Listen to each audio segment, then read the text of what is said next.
Engineering university girls school and কলেজের প্রিয় শিক্ষার্থীরা, পবিত্র ঈদুল আজহার ছুটি কাটিয়ে আমরা আবারও চলে এসেছি আমাদের ধারাবাহিক অনলাইন ক্লাসে। আজকে নবম ও দশম শ্রেণীর প্রিয় শিক্ষার্থীরা, তোমরা যারা ব্যবসা শিক্ষা শাখার শিক্ষার্থী, আজকে তোমাদের জন্য আমরা সেই ধারাবাহিক অনলাইন ক্লাসের ঈদের আগে যে ক্লাসগুলো করেছিলাম রেওয়া মিল, আজকে রেওয়া মিলের পরবর্তী একটি সৃজনশীল প্রশ্ন নিয়ে তোমাদের সাথে কথা বলবো। তোমরা সবাই আগের মতোই বই, খাতা, কলম এবং পেন্সিল এগুলো হাতে নিয়ে নাও। আমরা আজকে আবার আমাদের মূল পাঠে চলে যাব। ঈদের আগে তোমাদের জন্য কিছু হোমওয়ার্ক ছিল, নিশ্চয়ই তোমরা সেই হোমওয়ার্কগুলো করেছো। তোমাদের রেওয়া মিলটি মোটামুটি শেষ হয়ে যাওয়ার কথা যদি তোমরা ঠিকমতো বাসায় কাজ করে থাকো। তারপরেও আমি তোমাদেরকে আজকের ক্লাসে তোমাদের বইয়ের 139 পৃষ্ঠা, পেজ নাম্বার 139, প্রশ্ন 3 অর্থাৎ 3 নম্বর যে উদ্দীপকটি রয়েছে সেটির আলোকে আজকে তোমাদের সাথে ক্লাস করব। তোমাদের সেই 3 নম্বর প্রশ্নের আজকে সমাধান করব। তোমরা সবাই বই খাতা হাতে নাও এবং হাতে নিয়ে আমার সাথে কাজ করো। নিশ্চয়ই তোমরা ঈদের ছুটিতে তোমরা সবাই ভালো করে পড়াশোনা করেছো এবং তোমরা পিছনের যে ক্লাসগুলো হয়েছে সেগুলো তোমরা সম্পন্ন করেছো। যখনই কলেজ পরীক্ষার সিদ্ধান্ত নেবে তোমাদেরকে জানিয়ে দেওয়া হবে। আমার বিশ্বাস তোমরা পরীক্ষা অংশগ্রহণ করবে এবং ভালো মতো পরীক্ষা দিতে পারবে ইনশাল্লাহ। তো রেওয়া মিল থেকে পরীক্ষা অবশ্যই প্রশ্ন থাকবে এবং তোমরা নিশ্চয়ই সেইটির উত্তর করতে সক্ষম হবে আমার বিশ্বাস। তো আজকের ক্লাসে তোমাদের বইয়ের আমি আবারও বলছি, পেজ নাম্বার 139, অঙ্ক নাম্বার 3 নম্বর অঙ্কটি নিয়ে তোমাদের সাথে কথা বলছি। দেখো, একটা উদ্দীপক দেওয়া আছে, মেসার্স সালেহ অ্যান্ড কোং, অর্থাৎ এই প্রতিষ্ঠানের যে মালিক বা প্রতিষ্ঠানের যে নাম সেটা হচ্ছে সালেহ অ্যান্ড কোং। হিসাবরক্ষক কর্তৃক প্রস্তুতকৃত রেওয়া মিলটি কিছু অসামঞ্জস্য পরিলক্ষিত হয়, অর্থাৎ যে রেওয়া মিলটি এখানে দেওয়া আছে এখানে কিছু ভুল ত্রুটি রয়েছে। সেখান থেকে এই ত্রুটিপূর্ণ রেওয়া মিল থেকে আমাদের 3টি প্রশ্নের উত্তর বের করে আসতে হবে, ক, খ এবং গ। আমি আগে তথ্যগুলো পড়ে দিচ্ছি তোমাদের জন্য। প্রারম্ভিক মজুত পণ্য, ক্রয়, বেতন, পাওনাদার, দেনাদার, ব্যাংক জমার উদ্বৃত্ত, আন্তঃফেরত, জাহাজ ভাড়া, প্রদেয় বিল, গৃহীত ঋণ, দালান কোঠা, বরাদ্দকৃত বাট্রা, মূলধন, বিক্রয়, বহি ফেরত, মণিহারি, কুরিন ও কুরিন সঞ্চিতি। এ ছিল মূলত এই উদ্দীপকের তথ্যগুলো। এরপরে আমাদের যে প্রশ্নগুলো এখানে করা হয়েছে, মেসার্স সালেহ অ্যান্ড কোংয়ের মূলধন জাতীয় প্রাপ্তির পরিমাণ নির্ণয় করো। মেসার্স সালেহ অ্যান্ড কোংয়ের মূলধন জাতীয় প্রাপ্তির পরিমাণ নির্ণয় করো। তো তোমরা জানো যে মূলধন জাতীয় প্রাপ্তি বলতে আমরা ওই সকল প্রাপ্তিগুলোকে বুঝি যে প্রাপ্তিগুলো কারবারে অনিয়মিত হয়ে থাকে, যে প্রাপ্তিগুলোর পরিমাণ বড় থাকে এবং যে প্রাপ্তিগুলো দীর্ঘ সময়ের জন্য অর্থাৎ লং টার্ম হয়ে থাকে, অর্থাৎ অনেক দিনের জন্য প্রাপ্তিগুলো ঘটে থাকে, যে একবার পাইলে পরে অনেক দিন পরে সেটাকে পরিশোধ করতে হয়। এরকম প্রাপ্তিগুলো হচ্ছে মূলধন জাতীয় প্রাপ্তি। তো আমরা এই উদ্দীপকের আলোকে মূলধন জাতীয় প্রাপ্তিগুলোর উত্তর দেব। তোমরা দেখো, 3 নং প্রশ্নের উত্তর ক।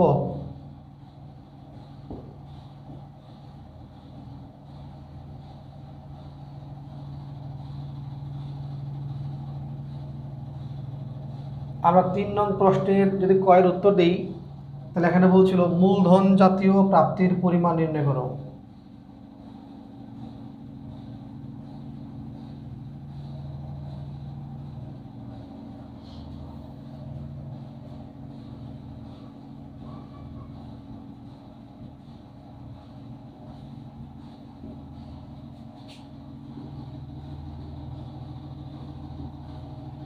মূলধন জাতীয় প্রাপ্তির পরিমাণ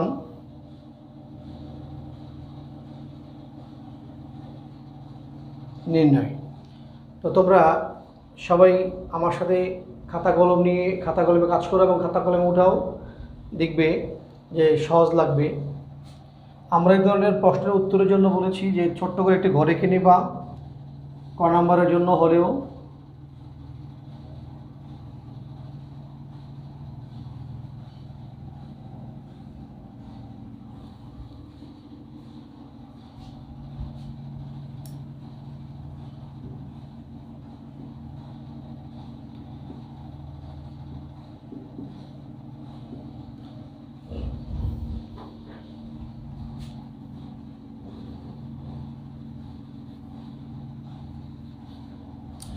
তো এখানে আমি যে উদ্দীপকটি তোমাদের সামনে পড়েছি, আমার সেই পড়ার আলোকে তোমরা নিশ্চয়ই এখানে যে প্রাপ্তিগুলো রয়েছে অর্থাৎ যেগুলো আমরা অর্থাৎ কারবার যে টাকাগুলো পেয়েছে এর মধ্যে একটি প্রাপ্তি হয়েছে গৃহীত ঋণ।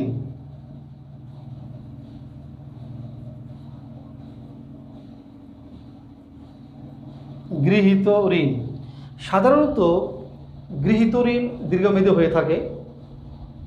আর যদি ঋণের পাশে কোনো সুদের হার 8%, 10%, 5% অর্থাৎ যদি সুদের হার উল্লেখ থাকে তাহলে সেটি অবশ্যই দীর্ঘমেয়াদী।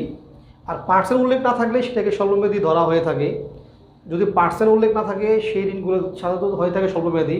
তবে যেহেতু ঋণ বলা থাকলে ঋণগুলো সাধারণত দীর্ঘমেয়াদী হয়, সেই হিসাবে আমরা গৃহীত ঋণকে দীর্ঘমেয়াদী অর্থাৎ মূলধন জাতীয় প্রাপ্তি হিসেবে বিবেচনা করছি। এখানে যে গৃহীত ঋণ, দেখো এখানে টাকা লেখা ছিল 13,000 টাকা। তোমরা টাকাগুলোকে স্কেল ধরে ধরে সোজা করে নিবে, তোমার জন্য সহজ হবে। এরপরে মালিক কর্তৃক কারবারে যে প্রদত্ত মূলধন, এটিও কারবার একেবারে সবচেয়ে বেশি দীর্ঘমেয়াদী প্রাপ্তি কারবারের মূলধন। অর্থাৎ কারবার বিলুপ সাধনের পূর্ব পর্যন্ত এই মূলধন আর কারবারকে ফেরত দিতে হয় না, এজন্য মূলধন হচ্ছে সবচেয়ে বেশি দীর্ঘমেয়াদী প্রাপ্তি। মূলধন সেটি রয়েছে 67,000 টাকা। আমাদের উদ্দীপকের আলোকে এই দুটি প্রাপ্তি হচ্ছে আমাদের এখানে দীর্ঘমেয়াদী প্রাপ্তি। তাহলে আমরা দীর্ঘমেয়াদী প্রাপ্তি বলতে পারি, দুটো যদি যোগ করে দেই 80,000 টাকা। এই হচ্ছে আমাদের এখানে মূলধন জাতীয় প্রাপ্তি। অর্থাৎ যে প্রাপ্তিগুলো কারবারে দীর্ঘকালের জন্য দীর্ঘ সময়ের জন্য ঘটে থাকে সেই প্রাপ্তিগুলোকে আমরা বলবো মূলধন জাতীয় প্রাপ্তি। আর যে প্রাপ্তিগুলো স্বল্প সময়ের জন্য অর্থাৎ এক বছর একটা হিসাবকালের মধ্যে যে প্রাপ্তিগুলোর সুবিধা শেষ হয়ে যাবে সেগুলো আমাদের মুনাফা জাতীয় প্রাপ্তি। তো তোমরা ক নাম্বারের উত্তর পেলে যে মূলধন জাতীয় প্রাপ্তির পরিমাণ আমরা নির্ণয় করলাম। এখানে যে মূলধন জাতীয় প্রাপ্তি পেলাম আমরা 80,000 টাকা।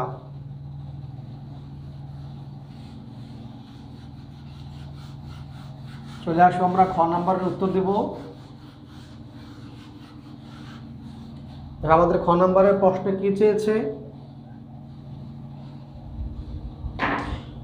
খ নম্বরের প্রশ্ন চেয়েছে উপযুক্ত তথ্যের আলোকে মুনাফা জাতীয় ব্যয়ের পরিমাণ নির্ণয় করো। মুনাফা জাতীয় ব্যয়ের পরিমাণ,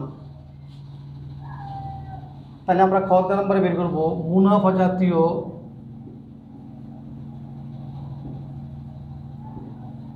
মুনাফা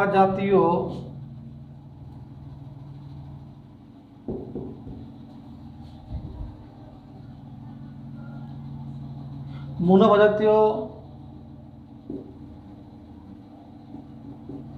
ব্যয়ের পরিমাণ নির্ণয়। তো মুনাফা জাতীয় ব্যয়ের পরিমাণ নির্ণয় করার জন্য আমরা একটা ছক এঁকে নিই।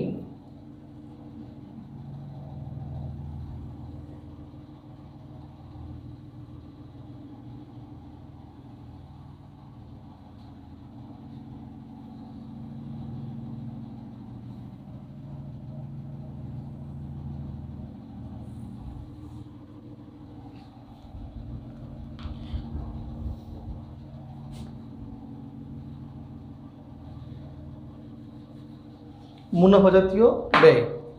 তো এখানে মুনাফা জাতীয় ব্যয়গুলোর মধ্যে দেখো যে ব্যয়গুলো রয়েছে আমরা সেগুলো এক এক করে খুঁজে বের করে লিখি। আমি তোমাদেরকে আগেও বলেছি তোমরা অঙ্কগুলো করার সময় খুব খেয়াল করে করবে এবং একটি অঙ্ক যখন তুমি শিখবে সেই তথ্যগুলো এমনভাবে শিখবে, ভালো করে মনোযোগ দিয়ে শিখবে, যেন পরবর্তী অঙ্ক করতে গেলে এটাকে তোমার আর প্রবলেম না হয়, বা তোমাকে জিজ্ঞেস করতে না হয়, বা তোমার কোনো সমস্যা পড়তে না হয়। এরকমভাবে শিখবে। আমি তোমাদেরকে এর আগে অনেকগুলো আলোচনায় বলেছি যে মুনাফাজনিত ব্যয় কোনগুলো, মূল্যজনিত ব্যয় কোনগুলো, তোমাদের সাথে আলোচনা হয়েছে আমার। তারপর আমি বলছি যে মুনাফাজনিত ব্যয় মানে হচ্ছে যে ব্যয় থেকে কারবার খুব স্বল্পমেয়াদী, মানে একটি হিসাবকালের মধ্যে সুবিধা ভোগ করে থাকে এবং সেই সুবিধা শেষ হয়ে যায়, এরকম যে ব্যয়গুলো হচ্ছে মুনাফা জাতীয় ব্যয়। তো এর মধ্যে দেখো আমাদের উদ্দীপকের আলোকে যে রয়েছে এখানে প্রারম্ভিক মজুদ পণ্য, প্রারম্ভিক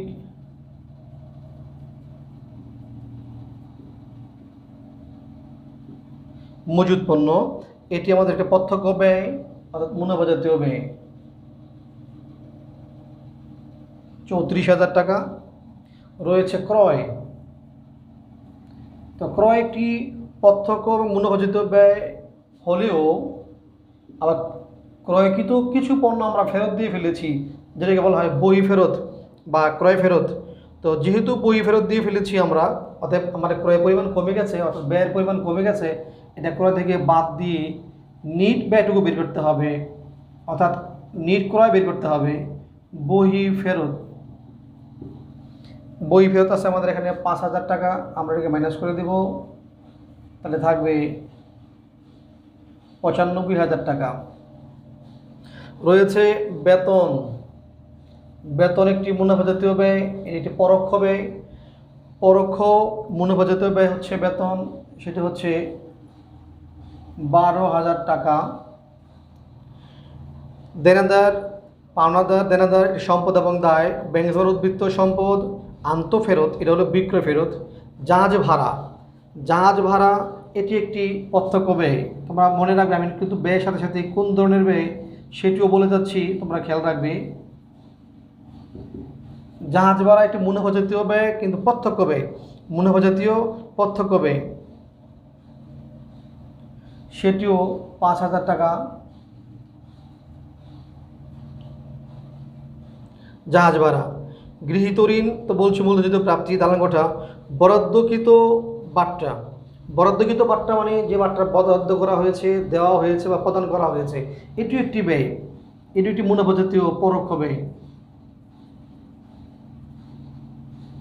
বরাদ্দকৃত বাট্টা টাকা হচ্ছে 10,000 টাকা। বরাদ্দকৃত বাট্টা 10,000 টাকা। মূলধন বিক্রয় বই আছে মণিহারি, মণিহারি রয়েছে 5,000 টাকা।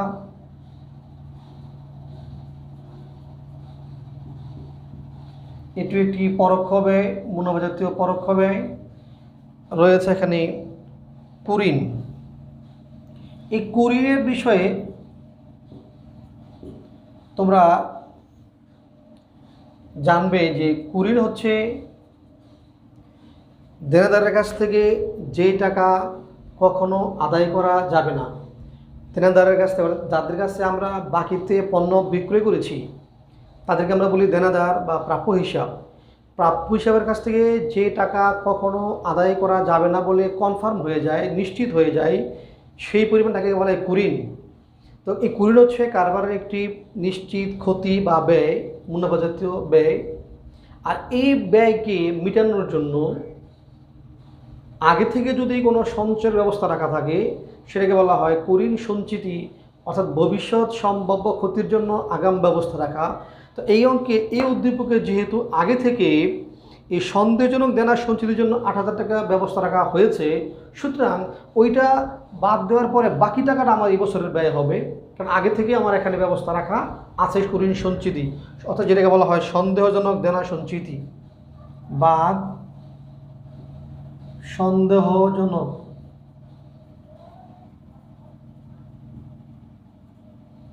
দেনা সঞ্চিতি, সেটা রাখা আছে 8,000 টাকা। এই কথার অর্থ হচ্ছে যে এই যে আমার 9,000 টাকা ক্ষতি হলো, এই টাকাটা আমার আদায় হবে না, এই টাকাটা আমি কনফার্ম আদায় হবে না, এটা আমার জন্য ক্ষতি। আর এই ক্ষতি পোষানোর জন্য, পোষানো মানে মোকাবেলা করার জন্য, এই ক্ষতিকে যাতে আমার কোনো ক্ষতির মধ্যে না পড়তে হয়, সেজন্য আগেভাগে আমি বিগত বছর আয় থেকে একটা সঞ্চয় রেখেছি যে এরকম ক্ষতি হলে সেই ক্ষতিটা এই টাকা দিয়ে আমি মোকাবেলা করব। তখন আর এই ৮,০০০ টাকা এই জন্য বাদ দিয়ে বাকি ১,০০০ টাকা এবার আমার এবার কী হবে, ক্ষতি হবে। আর পুরোটাই ৯,০০০ টাকা ক্ষতি, বা এই ৯,০০০ টাকা ক্ষতির জন্য আগে থেকে ৮,০০০ টাকা সঞ্চয়ের ব্যবস্থা রাখা হয়েছে। এই জন্যই ৮,০০০ টাকাতে মাইনাস করতে হবে। মাইনাস করে আমার এই বছরের ক্ষতি হলো ১,০০০ টাকা, বা ১,০০০ টাকার ব্যয় হলো কুরিন বাবদ মুনাফা জাতীয় ব্যয়। এই হচ্ছিল আমাদের ২০১৭ সালের মেসার্স সালেহ অ্যান্ড কোংয়ের মুনাফা জাতীয় ব্যয়। তোমরা এই ব্যয়গুলো এখন যোগ করে দাও, যোগ করে দিলে মোট ব্যয়ের পরিমাণ পেয়ে যাবে।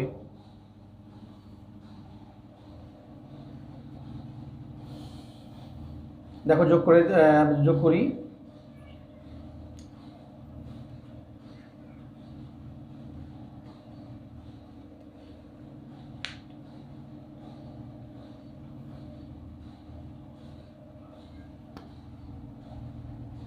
হাতে যোগ করলে ১,৬২,০০০ টাকা। এই হচ্ছে আমাদের মুনাফা জাতীয় ব্যয়। তোমরা ক্যালকুলেটরে যোগ করে নাও, যোগ করলে হয়তো তোমরা আরও বিষয়টা ক্লিয়ার হয়ে যাবে।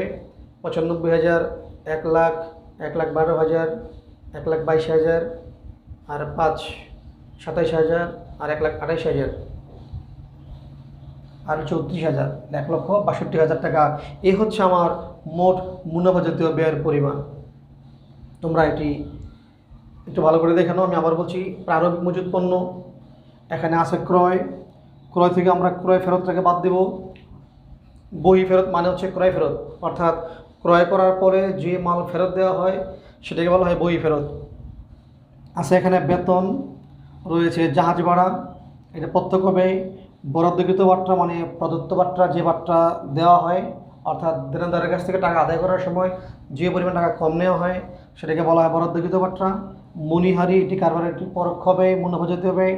কুরিন, এটি একটি পরোক্ষ ব্যয়।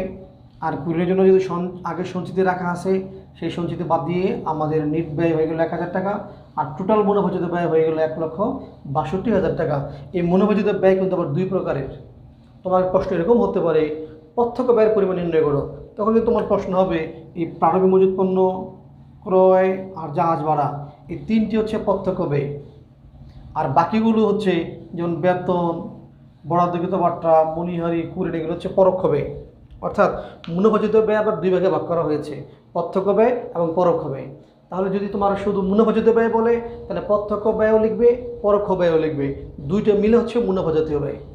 আর যদি শুধু প্রত্যক্ষ ব্যয় বলে, তাহলে শুধু প্রত্যক্ষ ব্যয়গুলো লিখবে। প্রত্যক্ষ ব্যয় হচ্ছে প্রারম্ভিক মজুত পণ্য, ক্রয়, জাহাজ ভাড়া, আরও ব্যয় রয়েছে, তোমাদের আমি আগে শিখিয়েছি ক্লাসে, যে মজুত পণ্য, ক্রয়, আন্তঃপরিবহন, আমদানি শুল্ক, জাহাজ ভাড়া, এগুলো ছিল। তো যাই হোক, তোমরা এখানে পাইলে মুনাফা জাতীয় ব্যয়। নিশ্চয়ই সবাই উঠিয়েছ, তোমরা খাতায় উঠিয়ে নাও, দেখে নাও। আর আমি আবারও বলছি, তোমাদের যদি কোনো অঙ্ক বুঝতে প্রবলেম হয়, তোমাদের ক্লাসে আমার মোবাইল নাম্বার দেওয়া আছে, তোমরা আমার সাথে কনসাল্ট করবে, আমার সাথে কথা বলবে এবং প্রশ্ন করে জেনে নেবে। যেখানে অ্যাকাউন্টিং যে কোনো বিষয়ে, হিসাব বিজ্ঞান যে কোনো অঙ্ক করতে তোমাদের যদি কোনো প্রবলেম হয়, যখনই প্রবলেম হবে তোমরা আমাকে ফোন দেবে, আমার কাছ থেকে তোমরা হেল্প নেবে। হ্যাঁ, কেমন? আমি তাহলে মুছে দিচ্ছি, সবাই খেয়াল করে দেখো।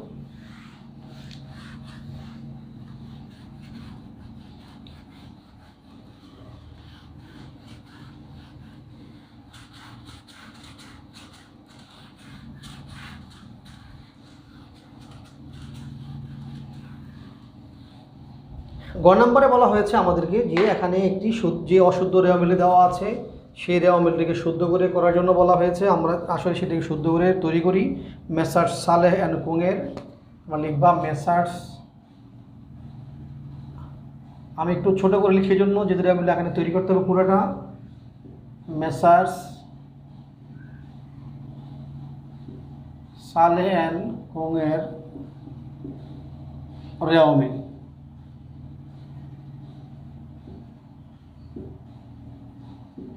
তারিখ ছিল এখানে, যদিও তার লেখা আছে ৩১ ডিসেম্বর ২০১৭, ৩১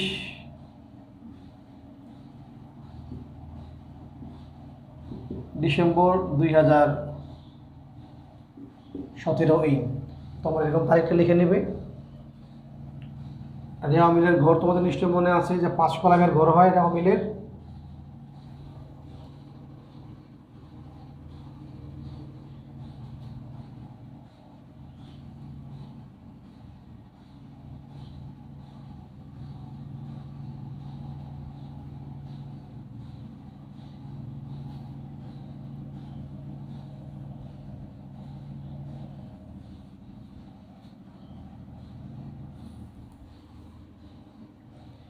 এই ঘরের নাম হচ্ছে ক্রমিক নং। রেওয়া মিলে তারিখ লেখা হয় না, লেখা হয়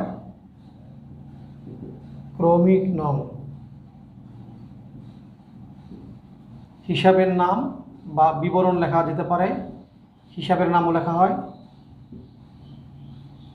বিবরণ লিখলেও হয়।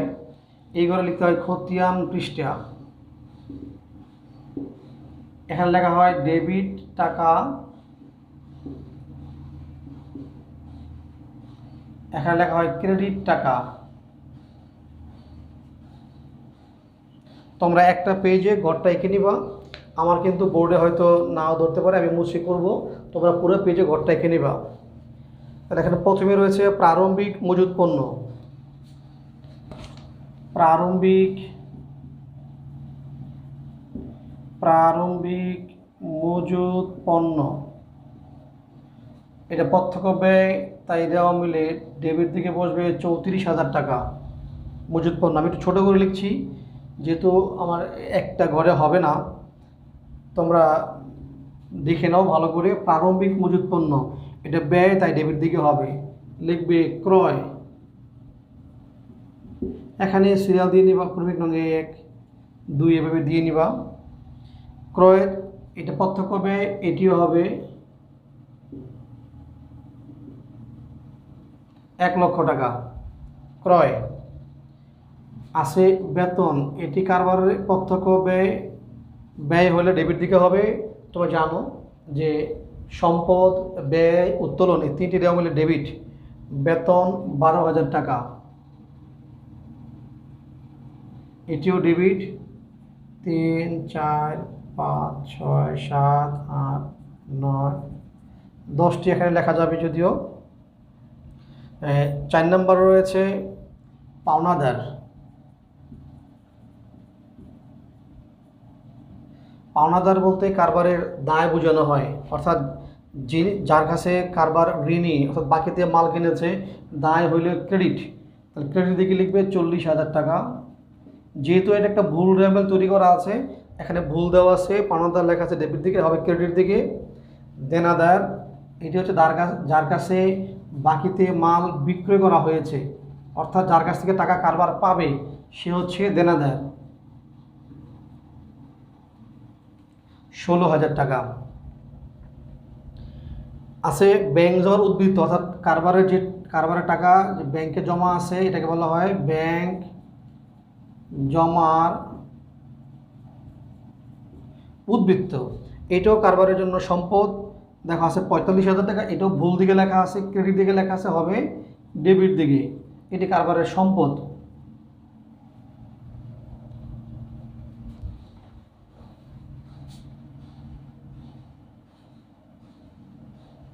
$45,000 টাকা। আন্তঃফেরত, আন্তঃফেরত বলতে বোঝানো হয় যদি কোনো পণ্য বিক্রয় করা হয় আর সে বিক্রয়কৃত পণ্য যদি কারবারের মধ্যে ফেরত আসে সেটাকে বলা হয় আন্তঃফেরত। 3,000 টাকা, এটিও হবে ডেবিট, আন্তঃফেরত। দেখো রয়েছে জাহাজ ভাড়া। তোমাদের আমি বলেছি জাহাজ ভাড়া হচ্ছে কারবারের একটি প্রত্যক্ষ মুনাফাজাতীয় ব্যয়। এটি প্রত্যক্ষ ব্যয়, জাহাজ ভাড়া, যেহেতু ব্যয় সুতরাং সেহেতু হবে ডেবিট, জাহাজ ভাড়া ডেবিট। রয়েছে প্রদেয় বিল। প্রদেয় বিল অর্থাৎ যে বিলের টাকা কারবার প্রদান করবে, এখনো করেনি, দিতে হবে কারবারকে, এটাকে বলা হয় প্রদেয় বিল। প্রদেয় বিল এটি কারবারের জন্য দায়, আর দায় হলে হবে ক্রেডিট দিকে। আমি এখানে 9টি আইটেম লিখতে পেরেছি। আরেকটি হবে গৃহীত ঋণ।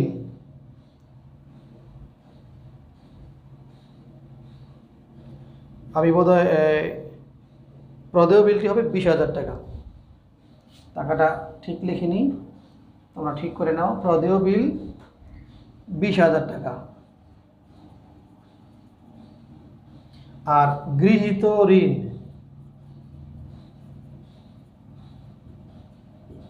সেটি হচ্ছে 13,000 টাকা। 13,000 টাকা। আমি 10টি লিখেছি গৃহীত ঋণ পর্যন্ত। তোমরা এটি উঠিয়ে নাও খাতায়। আমি এটুকু মুছে দেব, কারণ আমার তো একবারে করা সম্ভব হবে না। তোমরা সবাই খাতায় উঠিয়ে নাও।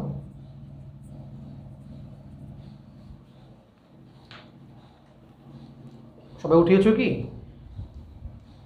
দেখো, আমি আবার বলছি, প্রারম্ভিক মজুত পণ্য ক্রয়, বেতন, পাওনাদার, দেনাদার, ব্যাংক জমা, আন্তঃফেরত, জাহাজ ভাড়া, প্রদেয় বিল, গৃহীত ঋণ, 10টি এখানে লেখা হয়েছে। এখানে আমাদের আরও 8টি রয়েছে। আমি এটি মুছে দিচ্ছি, তোমরা খাতায় উঠিয়ে নাও। তোমরা কিন্তু একই সাথে করবা, আমার তো যেহেতু বোর্ডে একসাথে করা যাচ্ছে না, তাই আমি মুছে দিচ্ছি।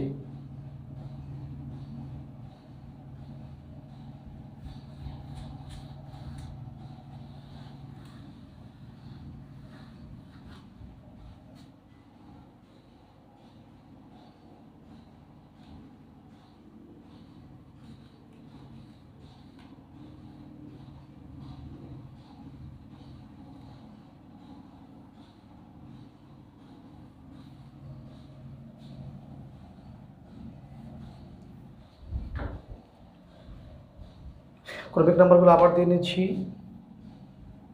11, 12, 13, 14, 15, 16, 18 পর্যন্ত, যেহেতু 18টা আইটেম এখানে রয়েছে। এবার হচ্ছে দালান কোঠা। দালান কোঠা তোমরা জানো, এটি কারবারের স্থায়ী সম্পদ। দালান কোঠা এটা যেহেতু স্থায়ী সম্পদ, আর সম্পদ হলে দেওয়া মিলে ডেবিট দিকে হবে। 55,000 টাকা। দালান কোঠা হচ্ছে কারবারের স্থায়ী সম্পদ। বরাদ্দকৃত বাট্টা। বরাদ্দকৃত বাট্টা সেটি কারবারের জন্য ব্যয়, অর্থাৎ এটি পরোক্ষ ব্যয়, মুনাফা জাতীয় ব্যয়, এটিও ডেবিট। বরাদ্দকৃত বাট্টা।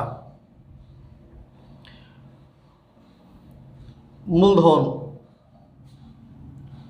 মূলধন হচ্ছে কারবারের মালিকানা সত্ত্ব, অর্থাৎ মালিকদের পাওনা এবং কারবারের মূলধন জাতীয় প্রাপ্তি। এটি কারবারের জন্য দায়, অর্থাৎ দীর্ঘমেয়াদী দায়। এটাকে বলা হয় মালিকানা সত্ত্ব। 67,000 টাকা মূলধন ক্রেডিট দিকে হবে। এরপরে রয়েছে বিক্রয়।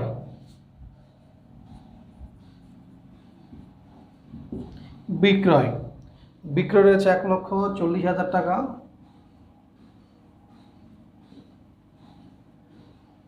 বিক্রি হচ্ছে কারবারের সবচেয়ে একটি প্রত্যক্ষ বড় আয়, প্রত্যক্ষ আয়। তারপরে বহি ফেরত।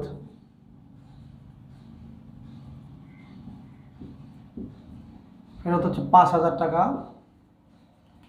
এটি হচ্ছে বই ফেরত মানে ক্রয় ফেরত। ক্রয় ফেরত অর্থাৎ ক্রয় থেকে বাদ যাবেন, এটাকে বিপরীত ব্যয় বলা হয়। 5,000 টাকা বই ফেরত।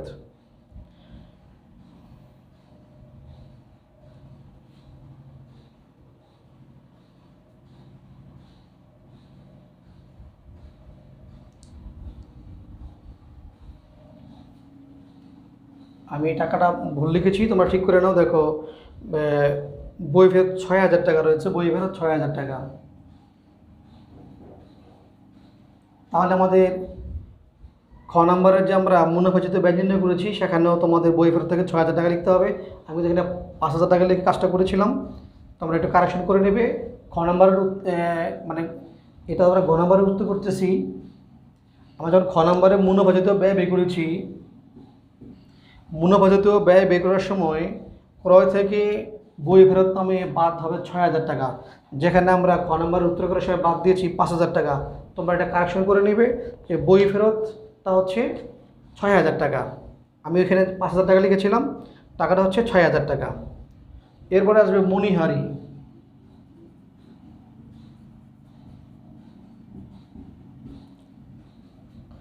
মণিহারি সেটি 5,000 টাকা। এটি হচ্ছে কারবারের একটি পরোক্ষ মুনাফা জাতীয় ব্যয়। কুরিন, কুরিন হচ্ছে 9,000 টাকা। আর সন্দেহজনক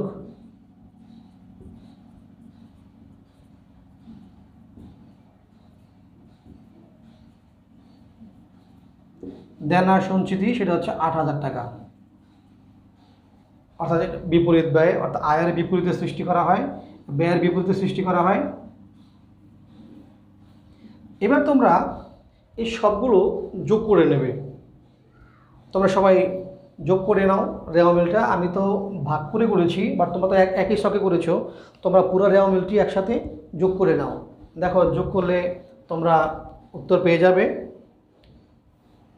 সবাই যোগ করে নাও যে ক্রেডিট দিকে এবং ডেবিট দিকে দেখো যোগ করলে যোগফল মিলে যেতে হবে।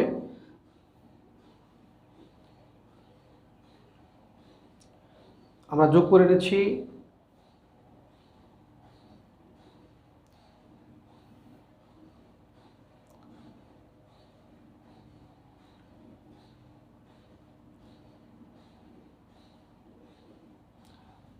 তোমরা সবাই যোগ করে নাও, যোগ করে দেখো কত টাকা হয় যোগফল।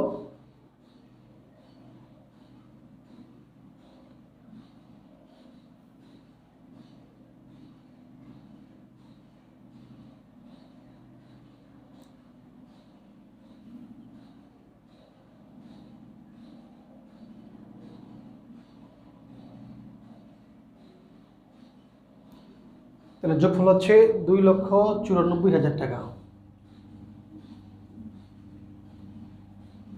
2,94,000, দুই দিক যোগ করো, দুই দিক যোগফল সমান হয়ে যাবে 2,94,000 টাকা।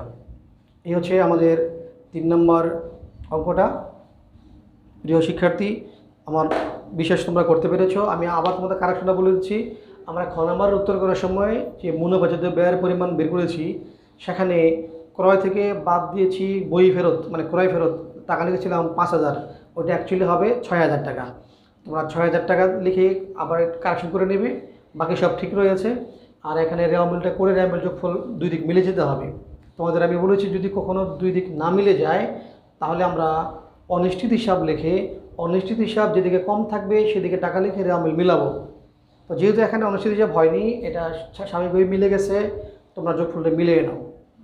রেওয়া মিল খুবই সহজ অঙ্ক। তোমরা একটু মনোযোগ দিয়ে পড়াশোনা করলেই তোমরা রেওয়া মিল পারবে ইনশাল্লাহ।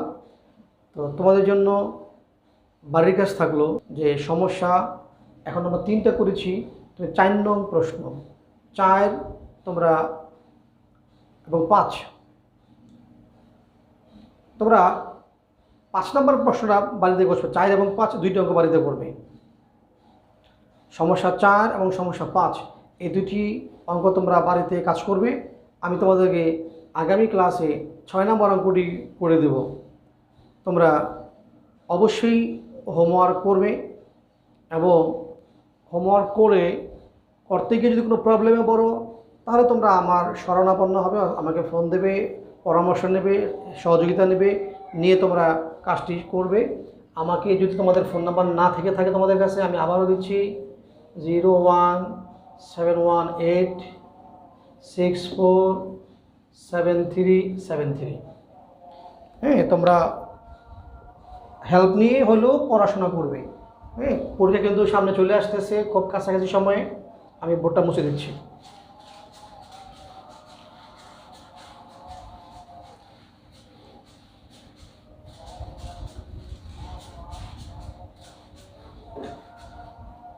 পরবর্তী ক্লাসে আবারও তোমাদেরকে অংশগ্রহণ করার আহ্বান জানিয়ে আজকের ক্লাস এখানে শেষ করছি। তোমরা সবাই ভালো থাকো, সুস্থ থাকো। তোমাদের সকলকে অসংখ্য ধন্যবাদ।